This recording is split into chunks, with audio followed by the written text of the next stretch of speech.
Enggak lah, seperti yang sudah kita sebutkan tadi, kita pengen manfaat sebanyak-banyaknya untuk banyak orang.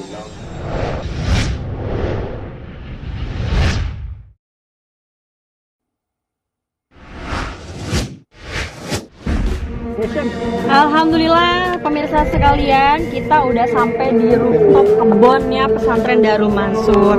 Ini kita nanam cabe-cabe, ya bisa dilihat ada cabai rawit, ada macam-macam, ada timun, ada buah apa lagi pun, ada anggur, ada kesemak, ada duren, semuanya kita tanemin dah.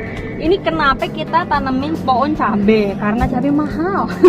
Makin naik aja, heran kadang-kadang kita kalau pasar ya, tempe naik, aduh ampun deh. Nah, Masya Allah, ini kan dengan adanya santri berarti kebutuhan dapur meningkat. Nah, kita sebagai yang di atas ya, sebagai teman-temannya santri-santri juga, kita harus memikirkan bagaimana nih supply chain untuk dapurnya santri. Maka alternatifnya adalah kita nanam-nanam, dan kita ajarin tuh santri-santri juga ikut nanam supaya nanti pas pulang ke rumah bisa bantuin emak bapaknya naruh pohon cabe, nanam pohon cabe gitu. Jadi banyak banget nih, bener-bener banyak segala macam. Ini udah nggak ada, kenapa? Karena udah kita petik-petikin. Karena santri pada doyan makan seblak ya.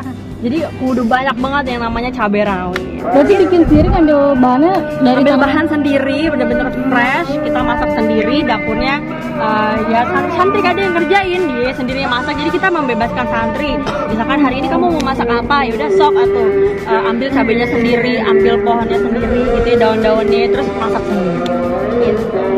Ini lebih hemat ya? Jauh lebih hemat, karena kita harus berpikir untuk kesenjangan kan. Kita mikirin berbagai macam aspek lah, kayak contohnya kerudung juga ya, jilbab itu kita manfaatin warga sekitar yang punya konveksi sehingga jadi hidup juga ekonominya gitu. Ya. Ya? Apa konsep yang dibikin sehingga biaya pendidikan itu murah? Nah, ini menarik. Oh, sorry. Nah, ini menarik. Sebenarnya kenapa dibikin konsepnya ini murah? Karena kan grupnya Darul Mansur itu besar. Di antaranya ada Darul Quran yang berbiaya agak middle up ya, sehingga dari situ kan bisa turun tuh distribusinya, kemudian subsidi silangnya ke yang bawah-bawah, sehingga yang middle low gitu ya, yang kelas-kelas menengah ke bawah juga punya kesempatan untuk merasakan pesantren yang kelasnya sama seperti Daku dengan biaya lebih terjangkau. Nah, salah satunya untuk penekanan kayak kos, biaya dan lain-lain, ini adalah salah satu contoh. Jadi memang ayah kami Siti Mansur Yakum suka banget ngingetin orang-orang untuk nanam, miara-miara gitu. Kita punya kolam ikan sendiri, punya kebun sendiri gitu. Insya Allah ntar yang lain makin nambah. Amin. Kenapa namanya Darul Mansur? Kenapa namanya Darul Mansur? Karena biar, kalau kata papa ya, emang agak lucu nih kalau kata papa kami gitu ya, pengen punya nama kampus sama pesantren yang nggak nunggu orangnya meninggal dulu baru dikasih nama. Contoh misalkan kan banyak tuh kampus-kampus yang dikasih nama insinyur siapa tapi orangnya keburu nggak ada.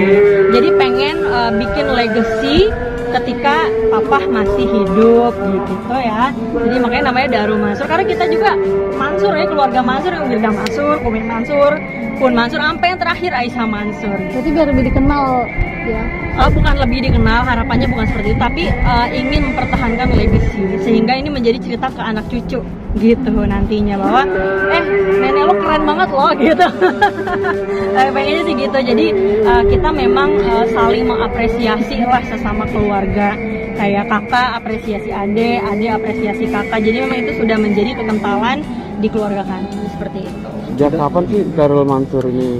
Darul Mansur sendiri sudah ada sejak 2021. Itu cabang pertama kami ada di Purwakarta Wanayasa. Sekarang sudah ada 200 lebih santri, dan Masya Allah sudah meluluskan hampir 1000-an lah.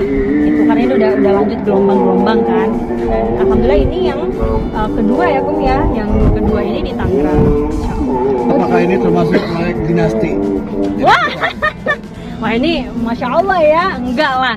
seperti yang sudah kita sebutkan tadi, kita pengen manfaat sebanyak-banyaknya untuk banyak orang. Karena tadi berawal dari keresahan gitu ya, biaya yang semakin naik, segala macam dari mulai sembako ya, dapur, urusan anak aja masih mahal gitu. Masa sih nggak ada solusi? Nah makanya insya Allah kita hadir memberikan solusi terbaik di Darul Mansur. Ini pesantren aja, sekolah juga atau gimana sih Kak? Ini ada sekolahnya juga, jadi ini sudah jadi satu, pesantren dan sekolah. Nah memang yang membedakan adalah di Darul Mansur itu kita ini mengikuti Kemenak, jadi bukan Kemendikbud, ini Kemenak.